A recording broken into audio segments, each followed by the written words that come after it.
Welcome back. Dean Beck with you on Bent TV, and Rowena is with me, Victoria's Gender and Sexuality Commissioner. Now, Ro, recently the Australian Christian lobby has been relentlessly harassing members of Parliament in both New South Wales and Queensland, specifically regarding the national rollout of the Safe Schools program. And much of the correspondence from the ACL has been vulgar and homophobic and actually factually incorrect.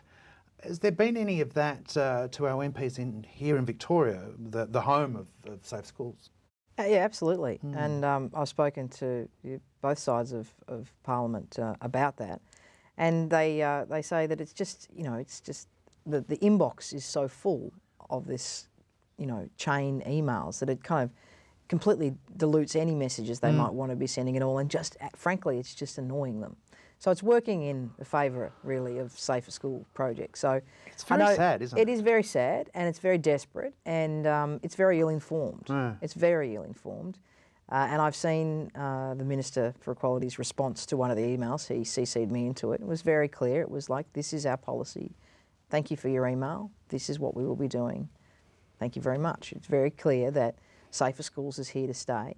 And as you said, it was developed in Victoria. It's now got a national rollout through the federal government, which is fantastic. It saves lives. It saves lives. And it's really around bullying and harassment in schools. It's not about propaganda and selling a gay message. And what they're doing is actually, the extension of it is killing people. That's right. They throw themselves under trains because of that sort of homophobic carry on. It's really quite tragic. Yes. Do they not understand that? What's going on? I think, as I said, I think it's incredibly desperate. How do you talk to these people? By a very small group of Christians. Like that, we have to remember that this is not. I'm a Christian, as and as a lesbian. So, there are a lot of Christian people that would be horrified to see what this group, in the name of Christians, are saying is what they believe. It's not that way. It's not that case. So yeah, it is very alarming, and it's upsetting, and it's not working for them. No. It's like, I always think it's like a flapping fish out of water, They know they've lost the fight on this. This is around inclusiveness. This is about God's love. They're not showing any of it. Is this the sort of last hurrah for them, do you think? Is it that, or? Well, remembering it's a small group of people, then they'll probably be, going for a long time. It's just about making sure that we look after the young people in the process, that none of this filters through to them in schools, and then what does get to them in schools is the fact that they are welcomed, they are loved, they are supported, they are in a safe educational space where they can learn and be the best people they can be. That's what schools need to be doing and offering. And, we need to make sure, as the significant adults in their life, that this kind of hatred doesn't actually filter down. That plays out in other ways, and the federal government wanting to have a plebiscite around marriage equality. Similar things could play out, particularly in the lives of young people, around that homophobic language coming to the surface and giving people a platform to have that voice. It does give people a platform for hate speech, and I'm very scared about the whole plebiscite idea. I'm on record saying I don't believe we need one. I think we vote politicians in to do this work for us, and they shouldn't sidestep that. And I think if we do have to have one, and there's a long lead-up time, we're going to put a lot of energy and effort where we wouldn't need to otherwise. And money. And money into campaigns to make sure that the hate speech is countered with love. And it can be really, what a waste of time. What a waste of time and effort and energy when there are so many other things that we could be working on in Australia and Victoria, that we have to be spending our time combating hate speech. Ro, you said this is the first job you've had where you can truly be yourself. Can you explain that to us? Well, I think for my career along the way, I've chosen to be out most of the time. But this is the first time I've really been able to come out as, a gender diverse person. I've worked in government, and I've, chaired statutory bodies before, and felt I was sometimes needed to femme it up a little bit more than I was comfortable with.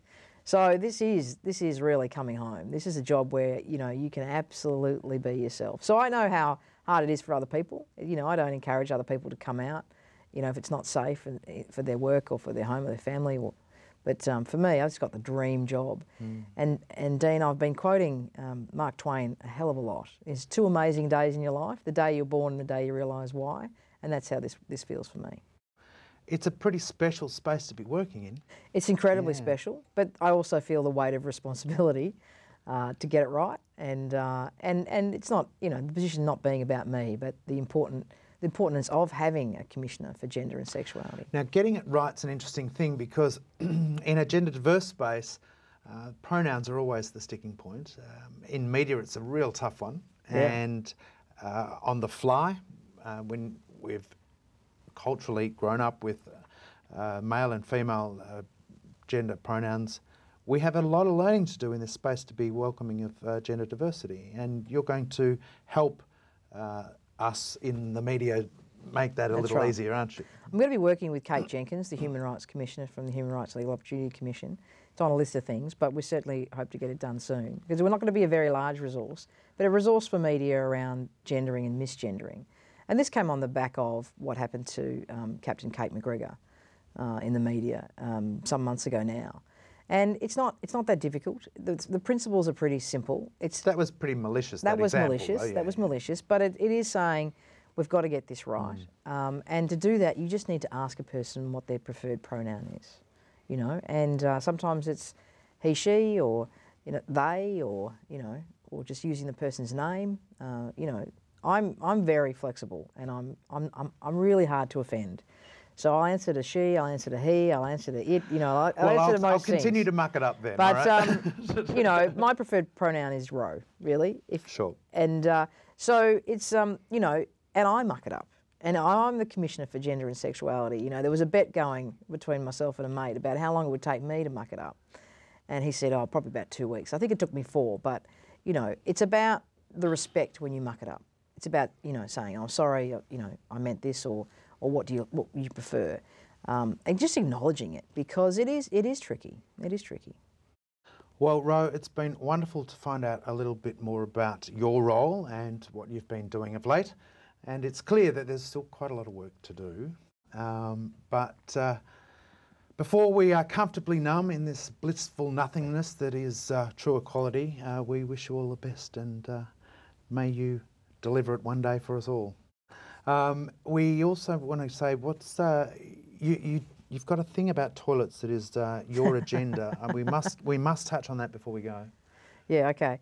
I think I've been called the Commissioner for Toilets, but it is working with local government and working with town planners and others. Why is it so important well, to have the toilet thing? Well, because we know right now in Victoria there are kids refusing to go to school because they're transitioning, or they're gender diverse, or they're having issues about just the simple basic bodily function of going to a gender neutral toilet. And this is not about having men in women's toilets. This is about having single cell toilets that are appropriate for people to use as they need to. Myself, I only use disabled toilets because I get harassed if I use a female toilet. So, you know, everything from, excuse me, sir, you're in the wrong toilet, to being bashed with a handbag by an 80-year-old woman. All fairly distressing, but it's not an isolated story. And this is happening right across Victoria now, and it's just something that will, you know, we need to think about. We do need to think about it now. But as we build new schools, as we build new facilities, just a couple of single cell toilets that everyone can use. All genders, all ability toilets. Keep up the good work, won't you? Thank you. Rowena Allen has been our guest in Profile tonight. I'll be back with another important show in a couple of weeks' time. Until then, keep tuning in to Bent TV. Take care. Bye-bye.